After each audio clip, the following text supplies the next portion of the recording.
Assalamualaikum warahmatullahi wabarakatuh.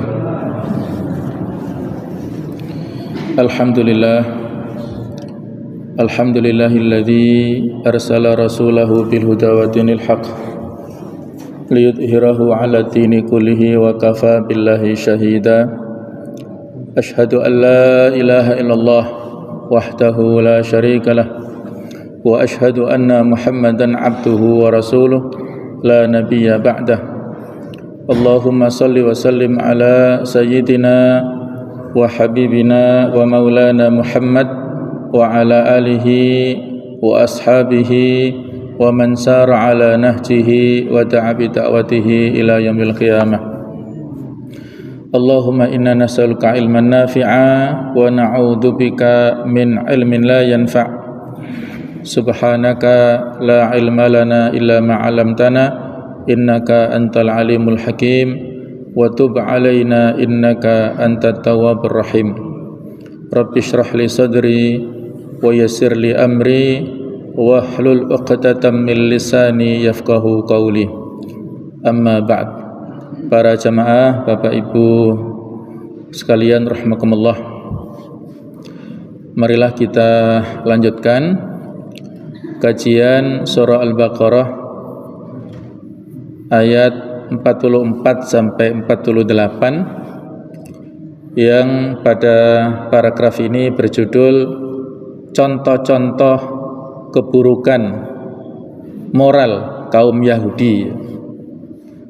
Sebagaimana yang sudah kita bahas pada paragraf-paragraf sebelumnya, bahwasanya pada surah Al-Baqarah ini ada sekitar 102 ayat yang berbicara tentang kisah Bani Israel, mulai ayat 40 sampai dengan ayat 144 ya kurang lebih. Jadi pada paragraf ini kita akan mengkaji ayat-ayat ini, ya mudah-mudahan bisa memberikan peningkatan ruhiyah, peningkatan iman kita semuanya. Amin ya rabbal alamin. A'udzu billahi minasyaitonir rajim. Bismillahirrahmanirrahim. Atamuruna an-nasa bil birri wa tansawna anfusakum wa antum tatlunal kitab afala ta'qilun. Atamuruna, apakah kalian memerintahkan kepada manusia? Mengapa kalian menyuruh kepada orang lain, kepada manusia, bil birri, untuk mengerjakan kebajikan, wa tansawna anfusakum, sedangkan kalian melupakan diri kalian sendiri, wa antum tatlunal kitab, padahal kalian membaca Alkitab. Yang dimaksud Alkitab di sini adalah kitab Taurat. Afala ta'qilun, tidakkah kalian mengerti, tidakkah kalian berfikir menggunakan akal pikiran. Wasta'inu bis-sabri was-shalah wa innaha lakabiratun illa 'alal khashi'in, dan mohonlah pertolongan kepada Allah bis-sabri was-shalah, dengan sabar dan salat. Wa innaha lakabiratun, dan bahwa salat itu sungguh berat, illa 'alal khasyiin, kecuali bagi orang-orang yang khusyuk. Alladzina yadhunnuna annahum mulaqu rabbihim wa annahum ilaihi raji'un, yaitu mereka yang yakin bahwasanya mereka akan menemui Tuhannya, dan bahwa mereka ilaihi, kepadanya, kepada Tuhan tersebut, kepada Allah Ta'ala, raji'un, mereka kembali. Ya Bani Israil adhkuru ni'mati allati an'amtu alaikum wa anni faddaltukum 'alal 'alamin. Wahai Bani Israil, ingatlah tentang nikmatku yang telah aku berikan kepadamu. Wa anni faddaltukum, dan bahwa sesungguhnya aku telah melebihkan kalian alal alamin, atas semua umat yang lainnya di alam ini pada masa itu. Wattaqu yawman la tajzi nafsun an nafsin syai'a wa la yuqbalu minha syafa'ah wa la yu'khadhu minha 'adlun wa la hum yunsarun. Dan takutlah kalian yauman, pada satu hari, yaitu nanti di akhirat, la tajzi nafsun, ketika tidak ada seorang pun dapat membela an nafsin, dari orang lain, syai'an, sedikit pun, wala yuqbalu minha, dan tidak diterima minha, dari nafsun ini, dari setiap jiwa, setiap orang, syafa'ah, yaitu syafaat, pertolongan, wala yukhadhu minha, dan tidak bisa diambil minha, darinya, adlun, yaitu tebusan apapun, walahum yunsarun, dan tidaklah mereka diberikan pertolongan. Nah, sama sekalian, kita akan hayati secara global ya ayat ini sebelum nanti kita rinci penjelasannya ya. Pada awal ayat Allah Ta'ala memberikan kalimat istifham, kalimat pertanyaan dengan ada di sini adatul istifham, yaitu berupa hamzah. Jadi yang depan ini hamzah, bukan alif ya. Kalau alif itu ada di tengah, nah, seperti ini ya, nas. Nah, ini alif. Atau juga ada di akhir ya, di akhir kata. Nah, seperti ini, ista'inu, ini akhir kata, atau afala ini. Kalau yang berada di depan, yang hurufnya seperti tiang ini adalah hamzah. Jadi di sini hamzah yang berarti apakah, atakmuruna, apakah kalian memerintahkan. Kalimat pertanyaan yang disebut para ahli tafsir istifham ingkari, pertanyaan tetapi memiliki maksud untuk mengingkari. Tidak pantas kalian memerintahkan kepada manusia dengan sebuah kebajikan, tetapi kalian melupakan diri kalian sendiri. Nah, ini maksudnya yang nanti akan kita jelaskan pada tafsirnya. Nah, kemudian pada ayat yang berikutnya ini wasta'inu ya. Ini adalah kalimat isti'anah, memohon pertolongan, yang sudah sama-sama kita fahami di dalam pada saat kita membaca surah Al-Fatihah, iyyaka na'budu wa iyyaka nasta'in ya, hanya kepada Engkau ya Allah kami beribadah, dan hanya kepada Engkau ya Allah kami minta pertolongan. Nah, jadi kita di sini diperintahkan ya, nanti akan ada penjelasan, walaupun ayat-ayat ini khitab atau yang diajak bicara adalah orang-orang Bani Israel, tetapi ini juga berlaku untuk kita semuanya. Jadi minta pertolongan kepada Allah Ta'ala, caranya dengan sabar dan sholat. Pada saat kita menghadapi kondisi apapun, maka sabar dan sholat ini ya, sabar kaitannya dengan kejiwaan, kemudian kita implementasikan, lebih menguatkan kejiwaan kita dalam bentuk ibadah yang paling utama adalah sholat ini.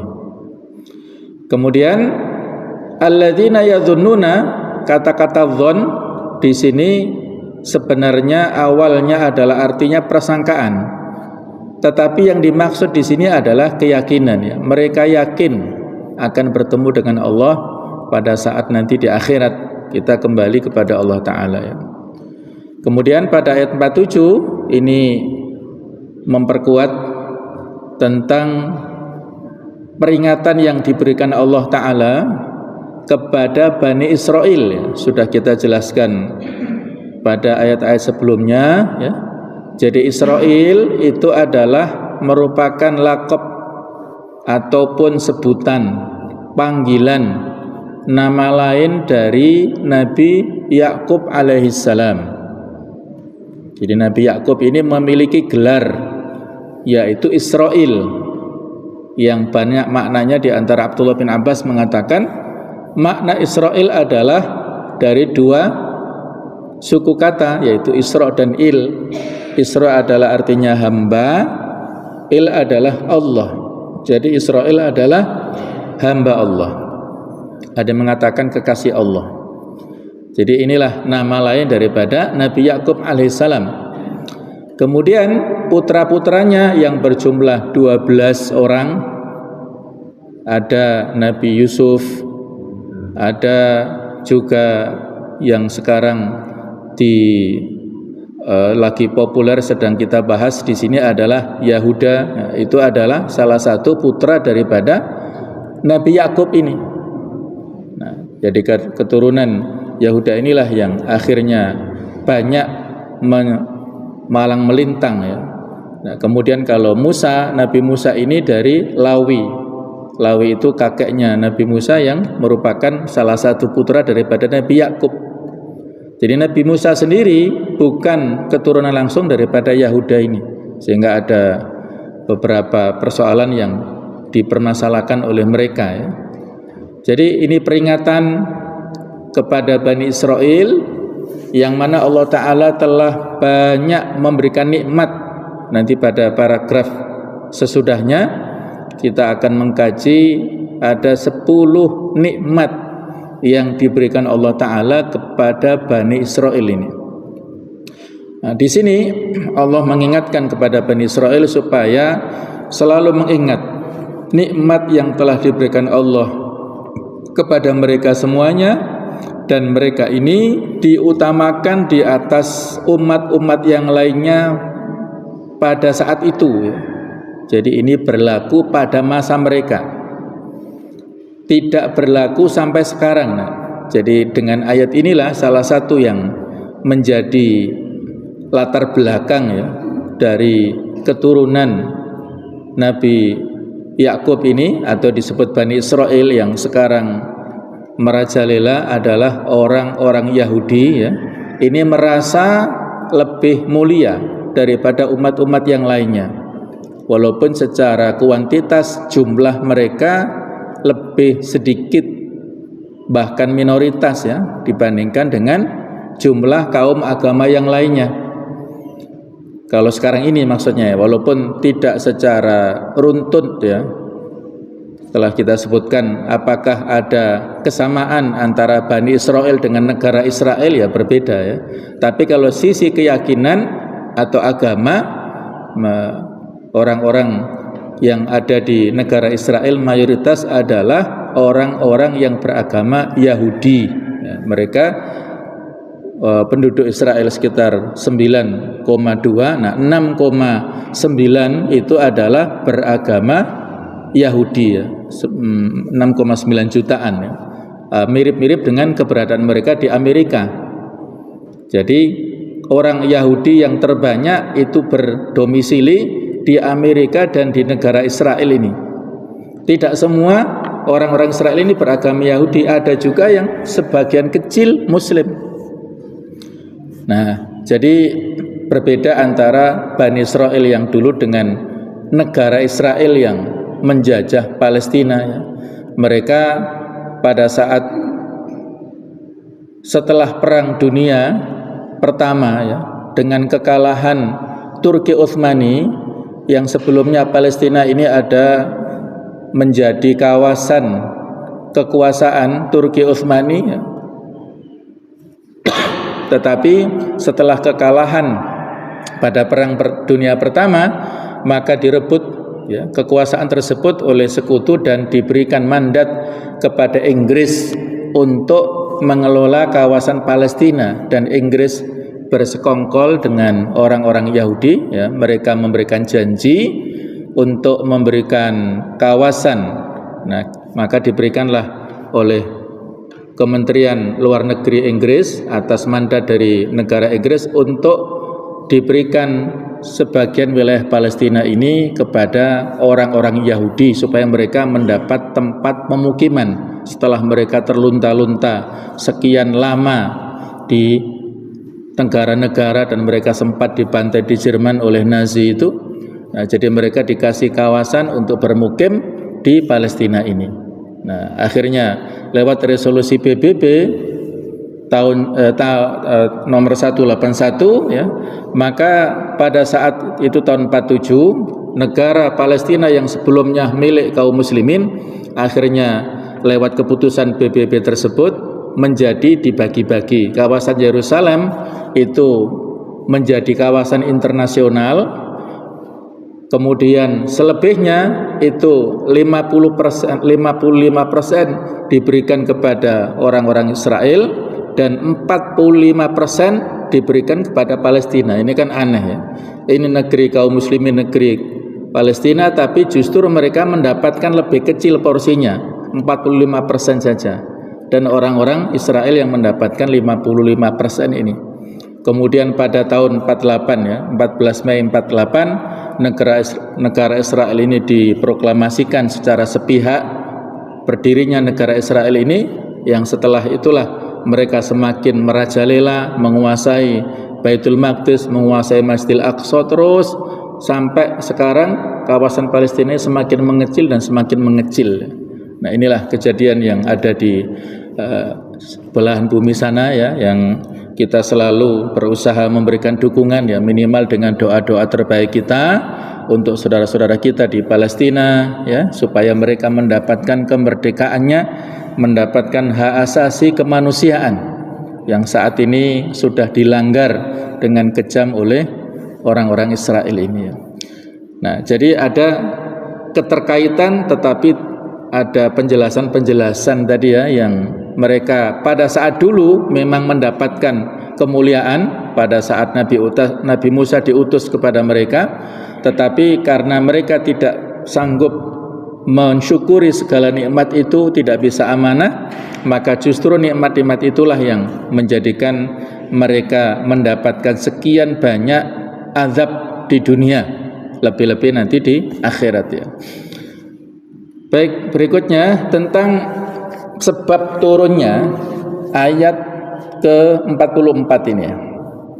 Diceritakan oleh Al-Wahidi dan Ats-Tsa'labi dari Abdullah bin Abbas tentang turunnya ayat 44. Ini adalah berkenaan dengan kaum Yahudi yang tinggal di Madinah. Seseorang di antara mereka biasanya berkata kepada orang Islam yang menjadi iparnya, kerabatnya atau saudara sesusuannya, tetaplah berpegang kepada agama yang kau peluk itu, laksanakan perintah agamamu. Orang ini maksudnya Nabi Muhammad SAW dan ajarannya adalah benar.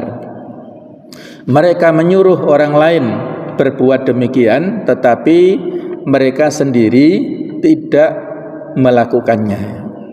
Jadi orang-orang Yahudi yang sudah kita ceritakan tadi, mereka terusir dari Palestina dan tinggal di sekian banyak tempat terlunta-lunta, termasuk mereka eksodus ke daerah Arab Saudi, termasuk di Madinah dan sekitarnya.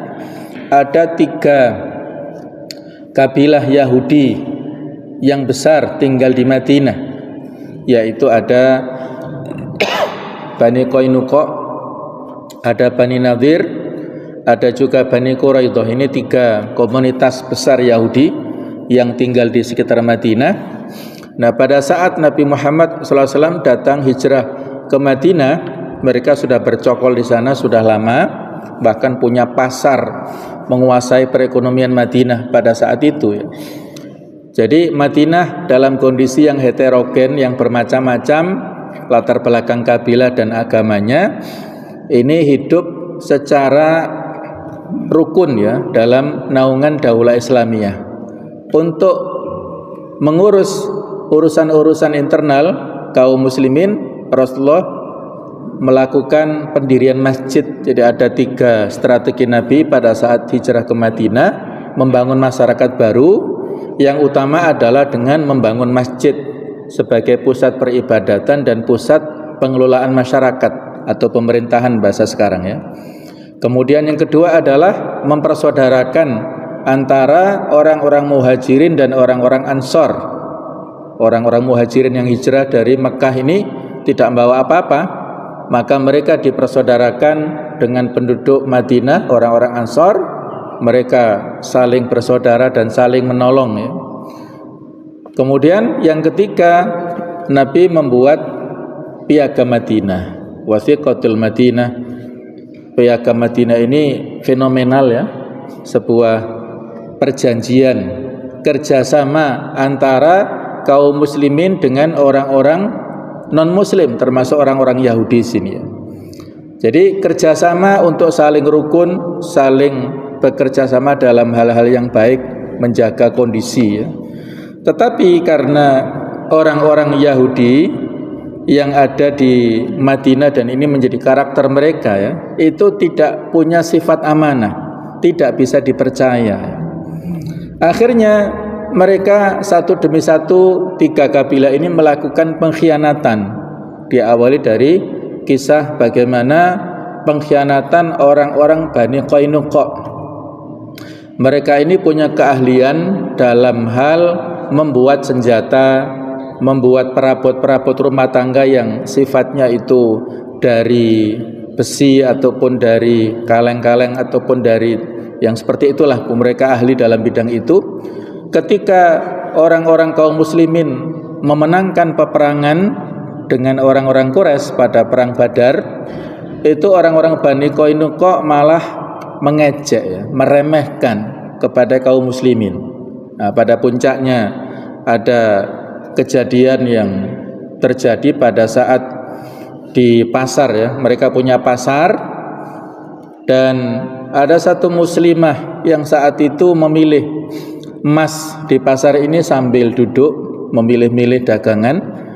Maka ada orang Yahudi yang iseng ya, mengikat ujung jubah dari muslimah ini dengan tali di tempat yang agak tinggi gitu ya. Jadi ketika muslimah ini berdiri, maka tersingkaplah auratnya. Maka inilah yang menjadikan orang-orang tertawa ya. Satu pasar itu tertawa, maka ya, mereka mempermalukan seorang muslimah ini. Maka di situ ada seorang muslim ya, seorang sahabat yang tidak rela saudara muslimahnya dilecehkan seperti itu, ditertawakan, dihina seperti itu. Bangkitlah dia dan mencari siapa pelaku penghinaan ini. Ketemulah ada orang Yahudi, maka dibunuhlah dia. Ketahuan ada seorang Yahudi yang terbunuh, maka mereka tidak terima. Orang-orang di pasar itu akhirnya membunuh balas kepada seorang sahabat yang melakukan pembunuhan dan akhirnya dia pun juga meninggal ya. Nah, setelah kejadian inilah sampai beritanya kepada Nabi Muhammad SAW, maka beliau mengumpulkan para sahabatnya dan melakukan pengepungan ya. Jadi Yahudi Bani Qainuqa dikepung kurang lebih selama 15 hari. Nah, mereka diancam ya untuk keluar. Kalau tidak mau maka akan diperangi, dan ternyata mereka sudah takut terlebih dahulu. Maka mereka keluar dari Madinah, tidak berdomisili lagi ya. Mereka keluar, ya nggak tahu, mereka keluar terlunta-lunta di jalanan sana ya. Nah, ini awal asal muasal daripada terusirnya kaum Yahudi di Madinah. Yang berikut itu tahun 2 Hijriah setelah peperangan Badar ya, perang Badar tahun 2 Hijriah bulan Ramadan. Kemudian perang Bani Qainuqa ini pada bulan Syawal tahun 2 Hijriah. Jadi waktunya jedanya pendek ya. Nah, sedangkan kalau Bani Nadir itu kisah lengkapnya ada di surat Al-Hasyr. Nah, mereka juga sama melakukan pengkhianatan, bahkan lebih jahat, yaitu melakukan konspirasi pembunuhan kepada Nabi Muhammad SAW. Beliau diundang untuk negosiasi dengan orang-orang Bani Nadir, tetapi sudah disiapkan strategi sehingga mereka menyiapkan batu besar yang mau dijatuhkan kepada Nabi Muhammad SAW. Tetapi Allah Ta'ala memberikan wahyu lewat malaikat Jibril. Nah, akhirnya beliau selamat dari konspirasi itu. Nah, mereka mendapatkan ancaman keras dari kaum muslimin, diberikan waktu untuk meninggalkan tempat mereka, tapi mereka tidak mau, maka dikepunglah mereka sama, yaitu waktunya kurang lebih 15 hari, dibakarlah kurma-kurma mereka. Nah, akhirnya mereka lari ketakutan ya, meninggalkan Madinah. Itu terjadi setelah perang Uhud, yaitu pada tahun 3 Hijriah. Nah, yang terakhir itu adalah perang Bani Quraidah. Yang ini setelah perang Khandaq. Ada sebagian mereka yang bekerja sama dengan orang-orang Quraisy untuk memerangi kaum muslimin. Jadi mereka berkhianat ya untuk memerangi kaum muslimin, dan akhirnya mereka pun juga terusir dalam kondisi yang lebih hina lagi. Kemudian tahun 7 Hijriah itu dilanjutkan dengan pengusiran orang-orang Khaybar ya, Yahudi di Khaybar, yang kemudian dilanjutkan nanti pada masa Umar ya. Jadi ini kurang lebih di antara sifat mereka, orang-orang Yahudi pada saat berada di Madinah, itu mereka memerintahkan kepada famili-famili yang sudah masuk Islam untuk tetap berada pada ajaran Islam, tapi mereka tidak mau melaksanakan kebaikan. As-Suddi berkata, Bani Israel dahulu, jadi sifat mereka yang ada di Madinah itu mewarisi sifat kakek moyangnya dulu. Bani Israel dahulu menyuruh orang-orang untuk menaati Allah, bertakwa kepadanya, dan berbuat kebajikan, tetapi mereka sendiri tidak melakukan hal itu. Maka Allah Azza wa Jalla mencela mereka. Lu'inal ladzina kafaru min bani Israila ala lisani Dawud ya. Allah melaknat orang-orang kafir dari Bani Israel lewat lisannya Nabi Dawud, wa Isa bin Maryam, dan juga Nabi Isa. Kanu la yatanahuna 'anil munkar ya, mereka tidak mencegah kemungkaran yang telah mereka lakukan itu. Ini sifat buruk yang mereka alami dan diwarisi oleh anak-anak cucunya. Tentang tafsir dan penjelasan dari sebab turunnya ayat ini, sebagaimana dipaparkan di atas, jelas bahwa ayat-ayat ini turun berkenaan dengan kaum ahli kitab, khususnya para pendeta dan biarawan. Mereka dulu menyuruh orang-orang melakukan kebajikan dan berpegang teguh kepada agama Islam, sementara mereka melupakan diri mereka, sehingga ini memancing rasa heran. Sebab orang yang menyuruh melakukan sesuatu semestinya menjadi suri teladan. Dia harus mendahului melakukan apa yang ia perintahkan kepada orang lain. Jika tidak, ibaratnya seperti lampu ataupun lilin ya, yang memberi penerangan bagi orang lain, sementara dirinya sendiri terbakar. Tidak boleh ya. Kabura maqtan indallahi an taqulu ma la taf'alun. Sangat berat dosanya di sisi Allah Ta'ala orang yang mengatakan segala sesuatu tidak sebagaimana yang dia laksanakan ya. Jadi dia hanya bisa berkata tetapi tidak konsekuen dengan perkataannya ya. Dia berkata malah melanggar apa yang dikatakannya sendiri. Nah, itulah ciri orang-orang Bani Israel, orang-orang Ahlul Kitab, khususnya adalah orang-orang Yahudi ini. Dalam ayat ini terkandung celaan dan teguran yang keras bagaimana pantas bagi kalian wahai kaum ahli kitab menyuruh orang lain mengerjakan kebajikan yang merupakan pokok kebaikan, sementara kalian melupakan diri kalian. Kalian tidak melaksanakan apa yang kalian perintahkan kepada orang lain, padahal kalian membaca kitab Taurat dan mengetahui ancaman di dalamnya bagi orang yang melalaikan perintah-perintah Allah. Tidakkah kalian menyadari buruknya tindakan kalian itu? Mengapa kalian tidak terjaga dari tidur kalian dan tidak sembuh dari kebutaan kalian ya? Ada sebagian mereka yang sudah masuk Islam ya. Nanti ada penjelasan pada ayat-ayat sesudahnya, terutama nanti di surah Ali Imran ya. Ada sebagian pendeta-pendeta, pemuka-pemuka agama dari orang Yahudi ini yang akhirnya masuk Islam, tapi itu sedikit ya. Di antaranya Abdullah bin Salam dan lain-lain.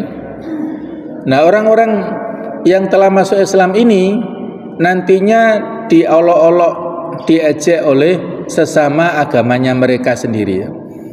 Dianggap keluar dari agama nenek moyangnya. Nah, itu nanti pada penjelasan-penjelasan yang sesudahnya ya. Tapi kalau yang di sini mereka ini membiarkan ya, ada sebagian familinya masuk Islam, mereka menyuruh kebaikan tetapi justru mereka melupakan diri mereka sendiri. Nah, pembicaraan ini meskipun aslinya ditujukan kepada kaum Yahudi, sebenarnya ditujukan pula kepada umat selain mereka, khususnya kita umat Islam yang mendapatkan kitab suci Al-Quran ini ya, wahyu pedoman kita ini, karena yang menjadi patokan adalah keumuman kata, bukan kekhususan sebab. Ini salah satu kaidah dalam usul fikih. Al-ibratu bi umumil lafzi la bi khususis sabab. Patokan pelajaran yang bisa diambil itu dari keumuman lafadznya, keumuman kata, bukan kekhususan sebabnya ya. Jadi walaupun latar belakang turunnya tadi sudah kita sebutkan, mukhatab yang diajak bicara, yang diberikan peringatan Allah Ta'ala adalah orang-orang Bani Israel ataupun orang-orang keturunannya ahli kitab, khususnya orang-orang Yahudi. Tetapi ini mencakup seluruh kaum muslimin, kita semuanya ini, karena ada keumuman kata ya. Kata-kata antum atau kalian-kalian yang ada banyak di dalam ayat tersebut, itu adalah kita, maksudnya diberikan peringatan. Kita tidak boleh mencontoh apa yang dilakukan keburukan oleh orang-orang Yahudi pada zaman itu ya. Jadi bukan semata-mata kekhususan sebabnya, tapi adalah dari keumuman katanya. Nah, cara menyembuhkan penyakit ini adalah dengan beriman secara benar-benar, memohon pertolongan agar sanggup memaksa nafsu al-ammarah bisu ya, nafsu yang merintahkan, mendorong kepada kejahatan, supaya mencari keridhaan Allah dengan kesabaran yang hakiki, yang mana hal itu hanya dapat tercapai dengan mengingat janji Allah bahwa Dia akan memberi ganjaran yang baik kepada orang yang bersabar menahan syahwat yang diharamkan. Jadi ada 3 jenis nafsu jiwa kita ini. Yang paling utama an-nafsul mutmainnah, jiwa yang selalu mengajak kepada kebaikan, yang mudah-mudahan kita berada pada posisi ini, yang nanti akan mendapatkan panggilan dari Allah Ta'ala di surat Al-Fajr, ya ayyatuhan nafsul mutmainnah, wahai jiwa yang tenang, irji'i ila rabbiki radiyatan mardiyah, kembalilah kepada Tuhanmu dengan ridha dan diridhai, fadkhuli fi ibadi wadkhuli jannati, masuklah kepada hamba-hambaku, masuklah kepada surgaku, kata Allah. Nah, itu jiwa yang tenang ya. Yang kedua ini al-ammarah bisu, jiwa yang selalu mengajak kepada keburukan, Wa ma ubarri'u nafsi, kata Nabi Yusuf, aku tidak membebaskan jiwaku. Inna nafsala ammaratun bisu, jiwa itu selalu mengajak kepada keburukan. Yang ketiga adalah an-nafsul lawwamah, jiwa yang senantiasa menyesal. Ini pertengahan antara al-mutmainnah wal ammarah bisu, jiwa yang menyesal setelah melakukan keburukan-keburukan. Jadi untuk mengantisipasi adanya syahwat atau nafsu ini ya, kan sudah kita pernah jelaskan tafsir di surah Al-Fatihah. Orang-orang ahli kitab, terutama orang-orang Yahudi ini, mereka disebut al-maghdub alaihim, mendapatkan kebencian, dimurkai oleh Allah Ta'ala karena mereka punya ilmu tetapi tidak mau mengamalkannya, mengetahui hukum-hukum tetapi masih dilanggar. Itu ciri orang Yahudi ini ya. Kemudian ad-dhalin adalah orang-orang Nasrani, mereka tersesat karena tidak punya ilmu. Nah ini cirinya ya, orang tipe-tipe seperti orang Yahudi atau orang Nasrani. Kita semua ini ada pembagian klaster klasifikasi ini. Kalau kita punya ilmu tapi tidak mau melaksanakannya, berarti seperti orang-orang Yahudi. Kalau tidak punya ilmu sehingga tersesat, seperti orang-orang Nasrani. Ini pelajaran untuk kita semuanya ya. Nah, orang-orang Yahudi dan juga setipe dengannya, kenapa mereka itu selalu melanggar aturan-aturan yang sudah mereka ketahui? Karena mereka punya penyakit yang disebut penyakit syahwat, penyakit kemauan pribadi, keinginan yang disebut nafsu ini ya. Jadi dengan syahwat itulah mereka menerjang hukum-hukum. Nah, sedangkan orang-orang Nasrani dan yang setipe dengannya, mereka itu punya penyakit syubhat, tidak punya ilmu. Penyakit orang awam biasanya itu seperti tipe orang-orang Nasrani yang mereka tidak bisa membedakan mana yang halal, mana yang haram, tidak bisa membedakan hukum-hukum. Itu karena punya penyakit syubhat, tidak punya ilmu. Sedangkan orang-orang yang setipe dengan orang-orang Yahudi ini biasanya mereka ini penyakit orang yang disebut para ulama ya, orang-orang yang punya ilmu tetapi masih melanggar. Nah, ini lebih parah lagi ya. Maka disinilah peringatan bagi kita semuanya, tidak boleh mengikuti langkah-langkah mereka. Jadi caranya adalah memohon pertolongan dengan mengerjakan sholat untuk melatih nafsu agar senantiasa menyusuri jalan yang lurus. Barang siapa yang sabar dalam menanggung berbagai taklif, taklif artinya beban syariat, menjauhkan dirinya dari maksiat, bermunajat kepada Tuhannya dalam sholat, dan mengadakan kontak hubungan dengan Allah dalam sholat itu sebanyak 5 kali setiap hari, maka pantaslah baginya memberi nasihat kepada orang lain. Dia akan menyadari dengan akal sehatnya bahaya penyelewengan, dan dia menjamin dirinya pasti akan memperoleh keselamatan.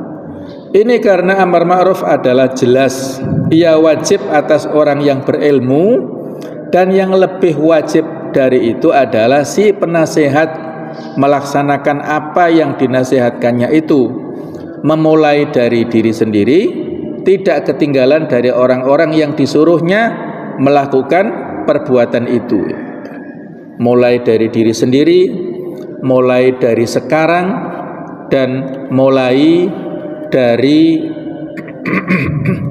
keluarga kita ya. Dari yang kecil-kecil ya, itu kita mulai dulu sebelum kepada yang besar-besar. Sebagaimana yang Allah Ta'ala ajarkan kepada Nabi Syu'aib ya. Ini pelajaran yang kita ambil dari kisah Nabi Syu'aib. Nabi Syu'aib ini adalah menurut sebagian pendapat ya, itu mertuanya Nabi Musa ya, di Madian sana. Nah, Nabi Syu'aib ini diutus untuk mencegah kemungkaran yang dilakukan oleh kaumnya. Kaumnya Nabi Syu'aib ini disebut dengan Al-Ashabul Aikah. itu kaumnya Nabi Syu'aib. Al-Aika itu nama pohon yang besar yang dikeramatkan oleh orang-orang kaumnya Nabi Syu'aib ini, yang dengan pohon itulah mereka punya keyakinan pertanian mereka maju, ekonomi mereka maju, sehingga mereka mengkultuskan, mengkeramatkan pohon besar ini. Maka Nabi Syu'aib diutus untuk mencegah kemungkaran itu ya. Tidak boleh menisbatkan kemakmuran rizki kepada pohon yang disebut Al-Aikah. Mereka disebut Ashabul Aikah. Ada juga ayat lain disebut kaum Tubba. Itu adalah kaumnya Nabi Syu'aib ini.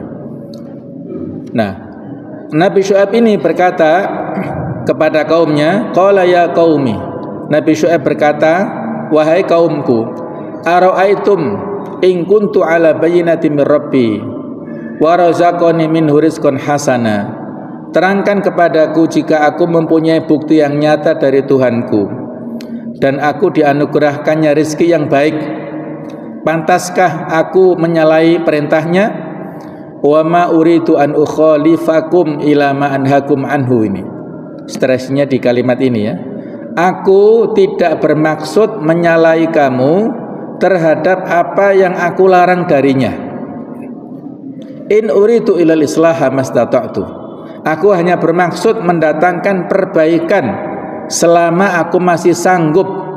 Wa ma taufiqi illa billah. Dan petunjuk yang aku ikuti hanyalah dari Allah. Alaihi tawakkaltu wa ilaihi unib. Kepadanya aku bertawakal dan kepadanya pula aku kembali. Jadi ayat ini bagus sekali isinya ya. Kita pada saat melakukan proses al-islah, kalau bahasa sekarang namanya reformasi ya. Islah itu adalah perbaikan, reformasi, perintah-perintah kepada kebaikan, pencegahan dari yang mungkar, proses dakwah itu kita lakukan mastata'tu, semampu kita. Keinginan kita hanya menyampaikan kebenaran kepada orang lain. Apakah mereka menerima ataukah menolak, itu kita serahkan kepada Allah ya. Wa ma taufiqi illa billah. Taufikku, Allah Ta'ala memberikan petunjuk kepadaku itu semata-mata adalah kemudahan dari Allah. Jadi kita dimudahkan untuk berangkat sholat subuh berjamaah, kita dimudahkan untuk mengeluarkan sedekah, kita dimudahkan untuk melakukan kebaikan-kebaikan itu dari Allah. Taufiknya dari Allah ya, bukan dari diri kita sendiri. Nah, maka disinilah harus bersyukur kepada Allah. Tidak boleh kita bangga ya kepada diri kita sendiri. Kita kembalikan semuanya kepada Allah. Jadi stressing di sini adalah Nabi Syu'aib pada saat memerintahkan segala sesuatunya tidak menyalahi, tidak bertentangan apa yang dilakukan dengan apa yang telah dikatakan. Konsisten terhadap sholat adalah perkara yang berat, kecuali bagi orang-orang yang jiwa mereka khusyuk kepada Allah, yang takut kepada hukum-hukumnya, yang berat dan hati mereka penuh terisi iman, serta mereka mempercayai adanya pertemuan dengan Allah dan adanya perhitungan amal, sehingga mereka bersegera melaksanakan sholat untuk mengistirahatkan jiwa mereka, menenangkan hati mereka, dan melenyapkan kegundahan mereka ya. Jadi sholat ini merupakan hiburan ya. Ada hadis Nabi, beliau mengatakan hubbiba ilayya min dunyakum an-nisa watib. Yang kusukai di antara benda-benda duniawi kalian adalah wanita dan wewangian. Wa ju'ilat qurratu aini fis shalah. Sementara ketenangan tertinggi bagiku kudapatkan di dalam salat ya. Jadi salat itu menjadi solusi ya, menjadi penenang jiwa. Qurrata a'yun itu adalah penenang hati yang bisa memberikan ketentraman, kebahagiaan ya. Itu adalah dengan salat. Masalah sebanyak apapun, maka disinilah solusinya adalah dengan meminta petunjuk kepada Allah Ta'ala lewat sholat ini ya. Nah, menurut pendapat yang paling benar, ini sebagaimana yang disampaikan oleh Al-Imam Al-Qurtubi, bahwasanya yang dimaksud dengan sholat yang diperintahkan kepada kaum Yahudi adalah sholat dengan cara Islam. Hal ini didasarkan atas kaidah bahwa mereka pun diperintahkan dan ditaklif, diberikan beban syariat untuk melaksanakan hal-hal furu yang cabang ya dalam syariat Islam.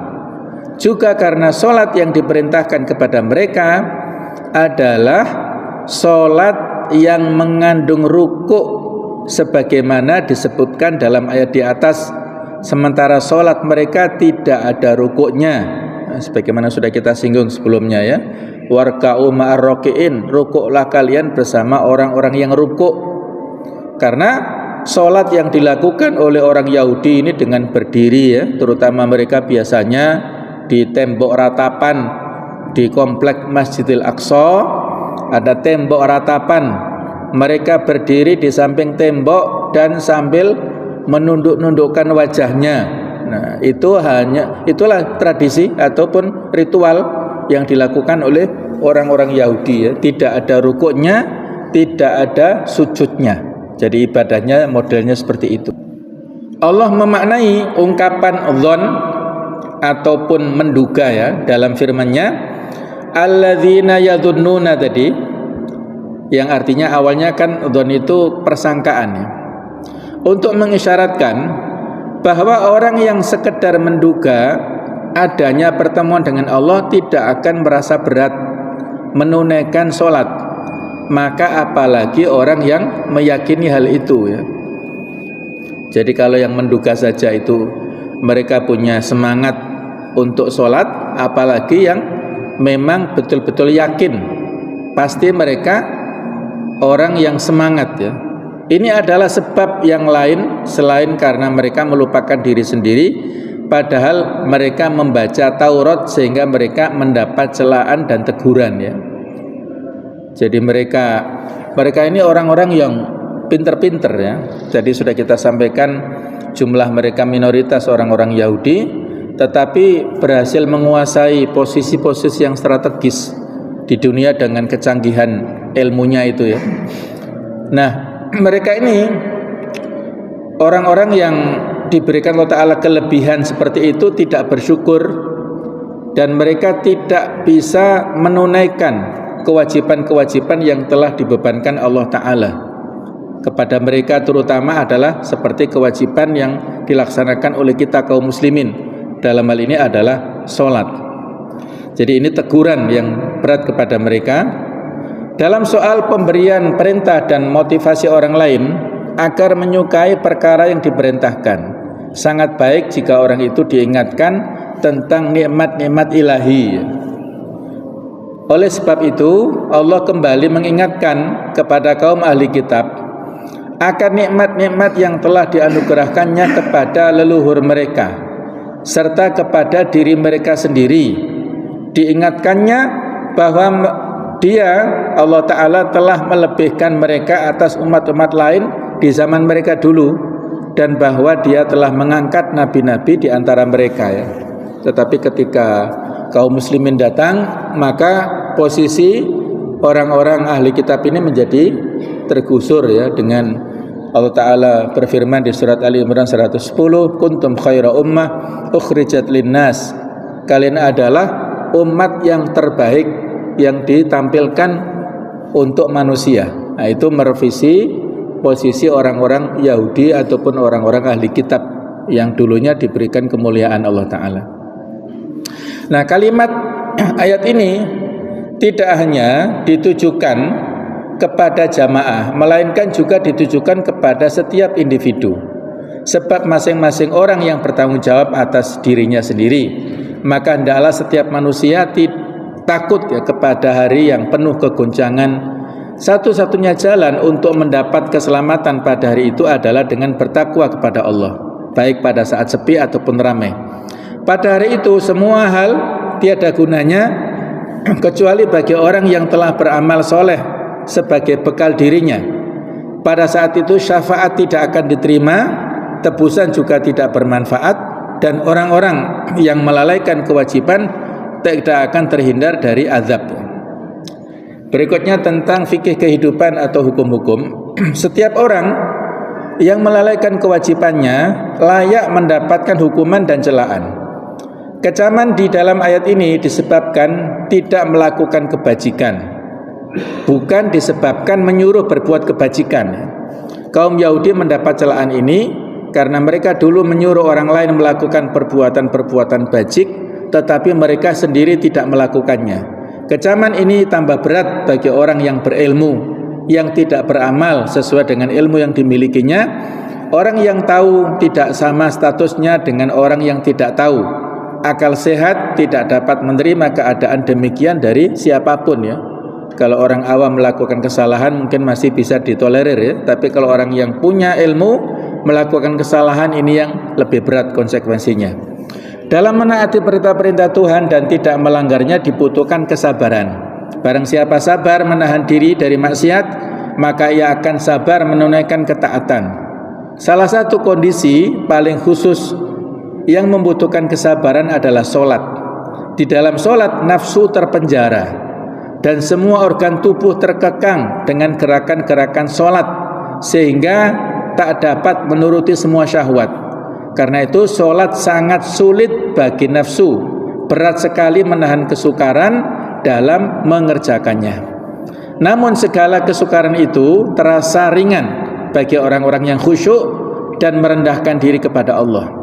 Orang-orang yang meyakini pertemuan dengan Allah, yang percaya akan adanya kebangkitan, pembalasan amal, dan pemeriksaan di hadapan Sang Raja tertinggi yang tidak ada satupun perkara tersembunyi baginya di bumi dan di langit.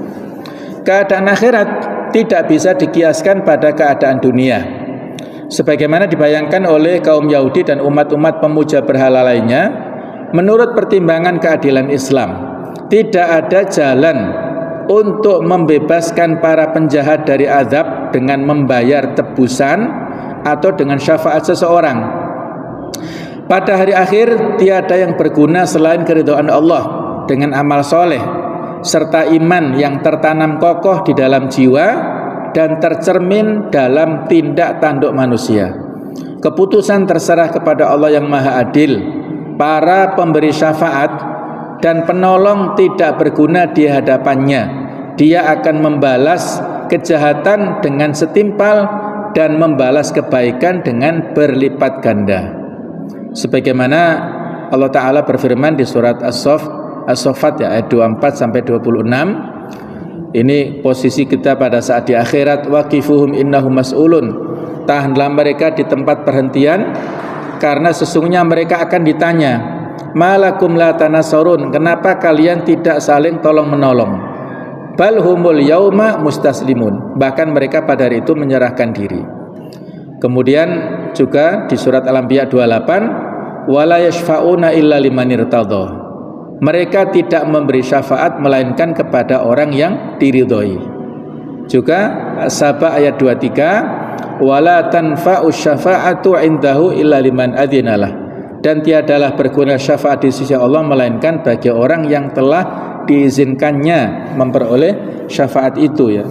Nanti bukan hanya Rasulullah ya, kalau Nabi nanti memberikan syafaat uzma kepada kaum muslimin ya.